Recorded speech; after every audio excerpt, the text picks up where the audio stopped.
Good day everyone, this is Oshwin Bautista and I'm here to talk about trigonometric identities. So we all know that memorizing all the trigonometric identities can be quite overwhelming as marami sila and parang magkakamukha sila in such case. So I'm here to introduce to you a visual that will help you memorize trigonometric identities easier. Okay. So we have here the fundamental trigonometric identities, namely the quotient identities, the reciprocal identities, and the Pythagorean identities. So instead of memorizing them in the form like this, I have here a visual which is a hexagon. And tawagin na lang natin siyang hex identities. Okay? So paano siya gumagana? So first, take a look at the quotient identities. So for our quotient identities, ang fundamental identity nito ay ang tangent and cotangent. So tangent is equal to sine over cosine and cotangent is equal to cosine over sine. So paano siya gumagana dito sa ating visual sa hexagon? So we have here tangent, no? So ganito siya. Tangent is equal to sine over cosine. Ayun siya. And para sa ating cotangent naman, here we have here cotangent is equal to cosine over sine. Ayan. So gumagana siya clockwise or counterclockwise. So sa ating fundamentals ng quotient identities, meron lang tayong tangent at cotangent, pero gumagana din siya sa iba pang quotient identities. Just like tangent is also equal to secant over cosecant, and cotangent is also equal to cosecant and secant. Ayan. And also sine.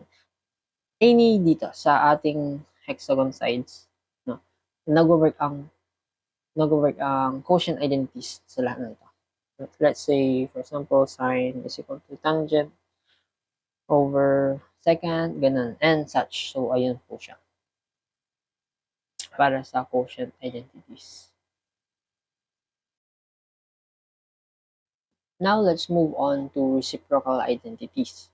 So, for our reciprocal identities, we have cosecant is equal to 1 over sine, secant is equal to 1 over cosine, and cotangent is equal to 1 over tangent. So, in our visual or in our x identities, we have here, we highlighted cotangent, cosecant, and secant, and ganito po siya gumagana. Secant is equal to 1 over cosine, and cosecant is equal to 1 over sine, and cotangent is equal to 1 over tangent. So mind you that gumagana lang po siya para sa mga highlighted na trigo identities dyan. And yun, ang indicator niya po ay itong blue inner lines. So ganun po siya gumagana, no? Itong mga lines, inner lines. So that is for the reciprocal identities. Lastly, we have the Pythagorean identities.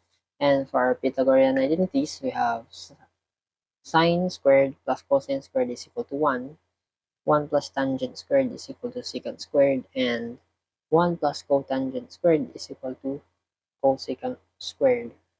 And sa ating hex identities naman, ganito po siya gumagana. So, mag-focus tayo dun sa portion ng ating hexagon na walang x. Okay, so disregard natin itong mga may x dito.